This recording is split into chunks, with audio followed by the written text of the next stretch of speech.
Hi, my name is Robin, and today I'm going to talk to you about swipe, snap, repeat, how social media has changed teen friendships.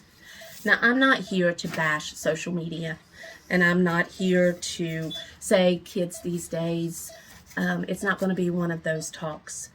But what it's going to be more like is, wow, things really have changed a lot. As a mom of 3 grown kids and 1 teenager, I've seen these changes. I've even been part of these changes. Where teens used to stay kind of tethered to a phone, if anybody remembers this, you were pretty much wherever the phone was, to where today your teenagers are in groups and they're still texting each other instead of talking face to face. Today I want to share with you how social media has changed completely the way young people interact with each other. There's been 3 big shifts over the years. The first one is in how they communicate. The second one is in how they build their friendships. And the third one is in the new pressures that they face. So let's start with the way that teen communicates. Back in the day, yes, I'm saying that like the Nana that I am, when I talked to my friends, I had to stand in the kitchen with that dang wall phone. You know the one, curly cord stretched across the room like a tripwire, trying to whisper secrets while my mom was 2 feet away cooking dinner. I can guarantee you there were no secrets in our house. As a matter of fact, if there had been drama at school that day, your parents would know about it before you hung up that phone. But now, teens can text, snap, and have disappearing messages, even in a group chat. It's fast, it's private, and it's constant. And according to the Pew Research Center, 95% of teens have access to a smartphone, which means that they have their own phone numbers as well. That's not bad, it's just a huge shift. A lot of teens say that they feel more comfortable and more confident talking to people online. And I mean, it does make sense. You can actually think about what you're fixing to say before you hit that send button, sometimes.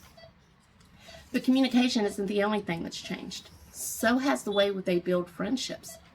On the positive side, social media helps teens stay connected across the miles.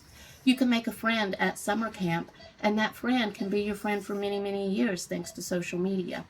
It's also easier for shy children or teenagers to make friends because it's easier to talk online than it is in person. And they can find friends that share their same interests. But here's the tricky part. Teens also say that they have felt left out. FOMO, the fear of missing out, is a real thing and has been studied by psychologists. If you see a post and you're not included in it and your friends have been hanging out without you, that hurts. They may not have meant it intentionally, but the sting is still there and it stays. And friendships are more public now. Back when I was a teen, if I had a falling out with one of my friends, it was simply talked about in the hallways the next day, whispered behind your back, or wrote about in a note that was slipped across the tables or the desks. And now, it's all over the place. It's either retweeted or reposted, or maybe you're just left out of the group chat of friends. And that brings me to my third point, the pressures that teens face today. These are pressures that most of us have never had to deal with. And it's not just about how you look in the hallway. It's about how you look online. All the time.